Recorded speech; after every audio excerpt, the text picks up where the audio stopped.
If you were the Patriots, would you ever have considered trading Tom Brady? No, I would not have. No. He's a champion, and he's still balling. And it's not about what have you done for me lately. It's about the level of belief I have in you and what you can do.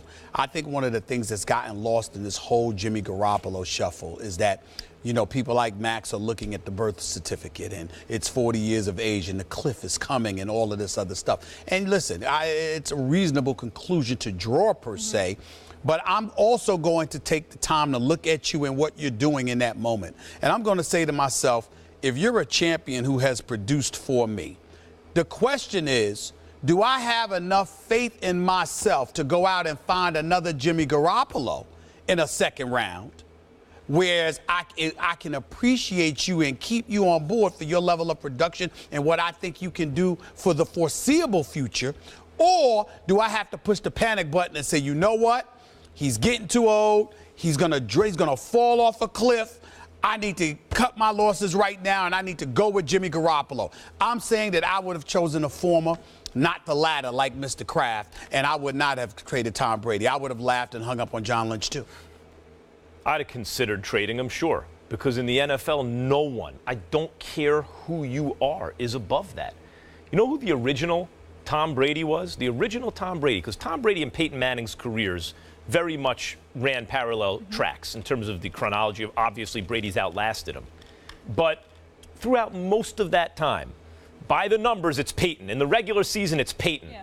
But the guy on the better team with the better coach and the guy who just gave you the feeling, that's the guy I want on my team, was Tom Brady. In fact, before A-Rod and Jeter got on the same team, it was largely the same thing, right? Like, A-Rod had the numbers, Jeter was on the better team, but you kind of want Jeter. And it's hard to separate out how much of that is the team and the coach and the player, but it all gets rolled into your mind like, that's the guy I want. I think the players around them feel that too, and it actually helps their leadership. It helps Tom Brady. That mythology builds up around him, and by the way, he earns it.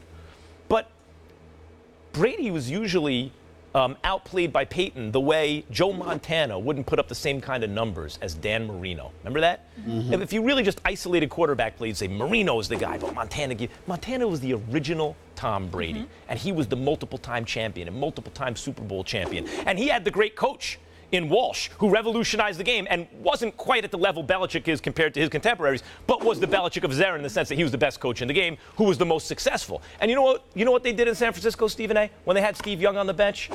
They traded Joe Montana. He was Tom Brady. They traded him. Now, did he still have something left? He sure did. He took the Chiefs to the AFC Championship game. You trade him a year too early instead of a year too late. You know what they got back? Dana Stubblefield, who was the Defensive Rookie of the Year, who was Defensive Player of the Year a couple years later, who was a 3-time Pro Bowler, and helped them win another Super Bowl with Steve Young.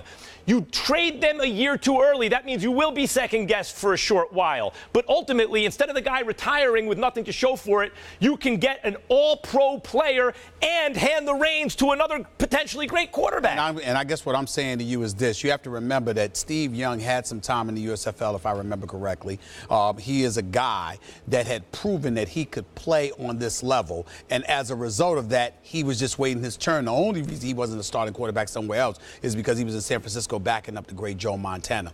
I understand that I understand the thinking, but people have to understand the thinking exists because of this belief in Jimmy Garoppolo. I still want to see it. I know he's 7-0 as a starter. I know he's 5-0 in San Francisco. I know they were 1-10 until he got there. And I understand all of that. But now that Jimmy Garoppolo is coming, and there's going to be more film on him and everything everybody's been saying about him, I want to see it. And my point is that I know what I'm getting from Tom Brady. I don't blame you or anybody else for feeling high on Jimmy Garoppolo. I'm not trying to imply that this guy is going to be some scrub or whatever.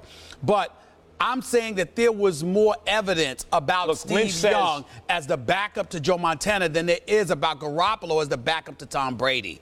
Lynch says that basically Belichick laughed and hung up on him. Yes. Right? I understand that based partly on what you're saying. Belichick wasn't satisfied that Brady didn't have enough runway, and Garoppolo maybe was ready at that time to pull the trigger on a deal.